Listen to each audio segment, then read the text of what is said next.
morning, good afternoon, wherever you may be in your day. Thank you so much for choosing to make chemistry part of your day. It's part of your day every day, but I'm glad you made a conscious effort to make chemistry a focus point of a part of your day. Okay, I'm going to try to keep this short and sweet. This is probably way too much info for a welcome video, but I don't want to spend class time reading you a syllabus. Nothing in the world is boringer than that. And we also need to set the right tone for the first day so we're ready for all the other days that follow. So, welcome to Chemistry 101. Get very used to seeing this ugly mug, beautiful face, whatever you see in front of you, talking to you on whatever listening device you like about chemistry. Now today it's not really going to be chemistry, it's going to be a little intro to class. But welcome. I should probably start with who I am, but I'll wait to the next board for that. All of these videos are going to start with a cover slide that essentially says what you're supposed to learn from the video.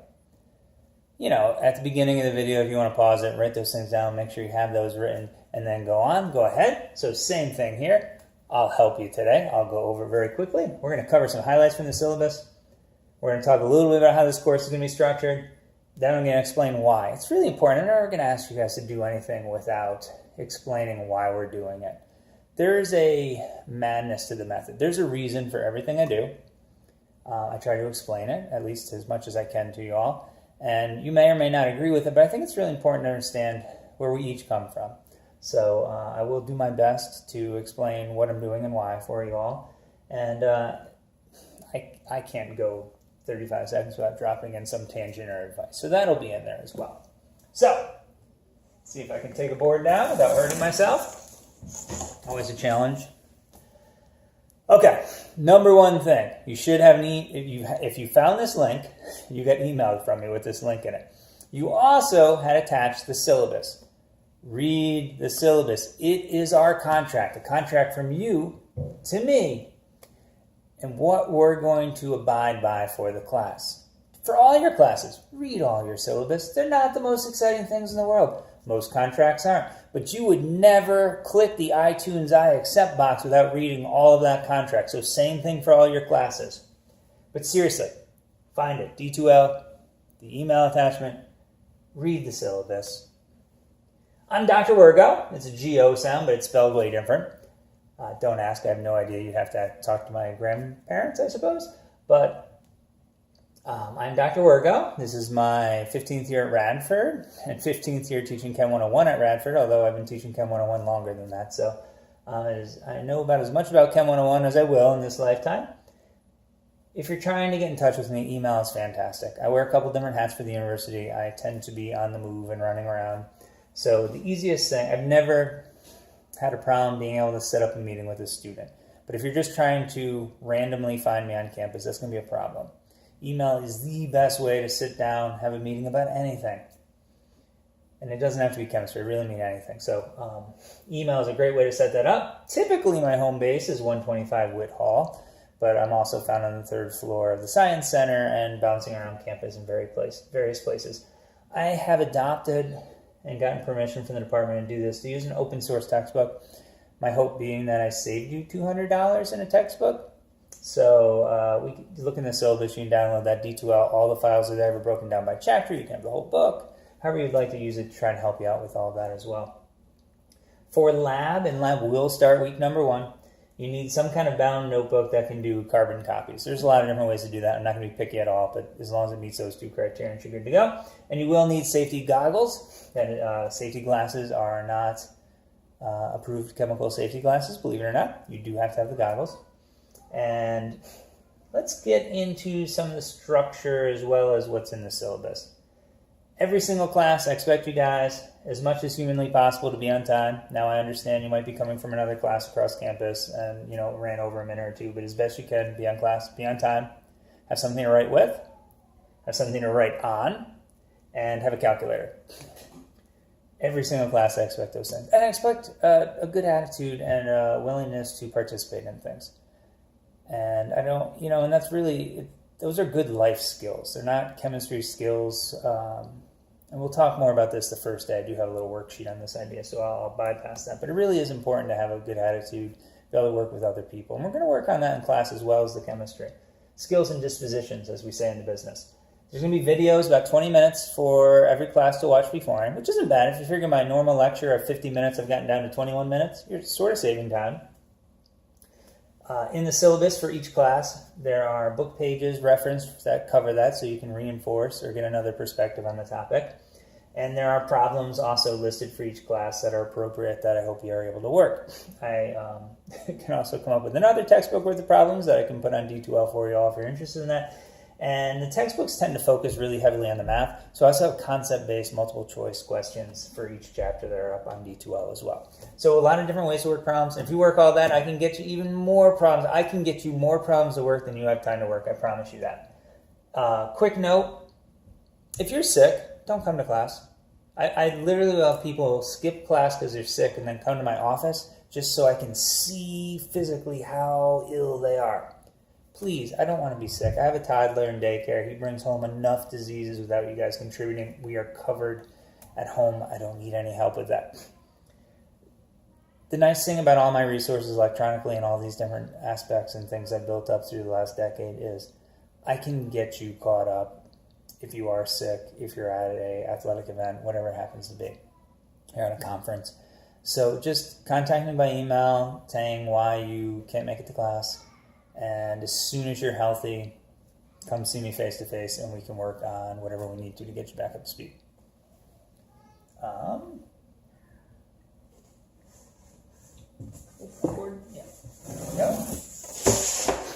do this very quickly, but in the syllabus there's a bunch of university support programs. I hope you're familiar with them. I hope some of them you use. I hope some of them you don't need to use, but they're there for you either way. So I just wanted to highlight a couple things real quick. Me. If you're having trouble with chemistry, use me. If you have questions about academics in general and the university and policy, I am a phenomenal resource on most things Radford academically. Your advisor or advisors, depending on what kind of program you're in. Basically, you can get tutoring at the Lark. I will say this, chemistry, almost 50% of the tutoring that happens at the university is chemistry. I don't know what to make of that number, although it's true. So if you need a chemistry tutor and you're like on the fence, should I, shouldn't I? Yes, do them before they run out. The Center for Accessibility, it just got renamed like a week ago. I don't know the new name, but it's the Accessibility Office. So if you have, any kind of learning disability that may need accommodations or those types of things, you can read the official description in the syllabus. But there's a place for that. Counseling services. I had a mental breakdown in grad school, saved my life. I don't need to share more than that with you. If you want to, I'm happy to talk about it. But I would just say it's there for you if you need it. Hopefully you don't. And then career and talent development. This is something as freshmen at Quest you should have already been getting information about. And I would really take advantage of that and build up your portfolio or portfolium if you're using our software on that area.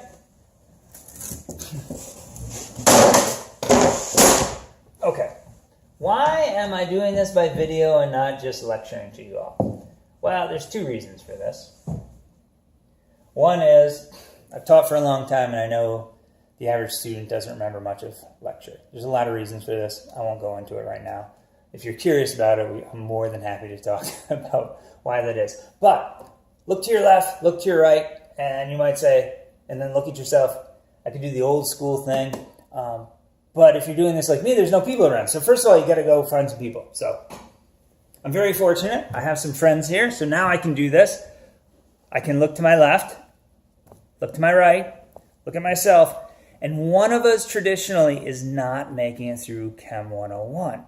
Now, who do you think that is? Oh, it's this guy, right? Because he doesn't match. He's got the right color for my shirt. So he's out. He didn't make it. Bye-bye, Winston. And Sully and I are going to make it through this course. Okay. Goofballness aside. Not a word. Salt on the English language continues unabated. A third of students do not have success in Chem 101. They don't get through. They get a D. I don't really count that as success. A D, a W, or withdraw from the class or they fail the class. That's at Radford. That's also nationally. That's not really acceptable to me. We have to find better ways of doing things. We also need to, and there's lots of employer reports, there's national data on this, develop skills and dispositions with our students. It can't just be content knowledge.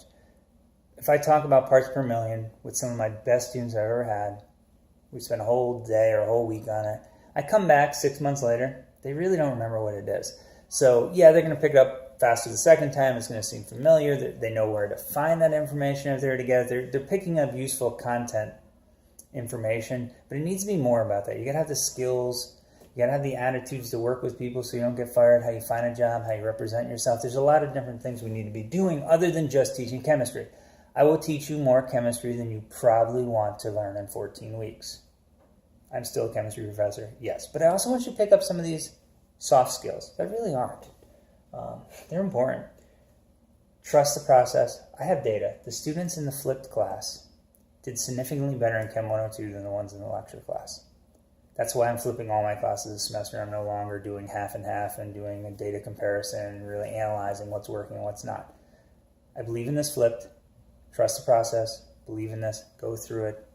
You're going to be better off for it. I had more students earn A's this way. I had more students do better in the next course this way. I had almost eliminated my D grades.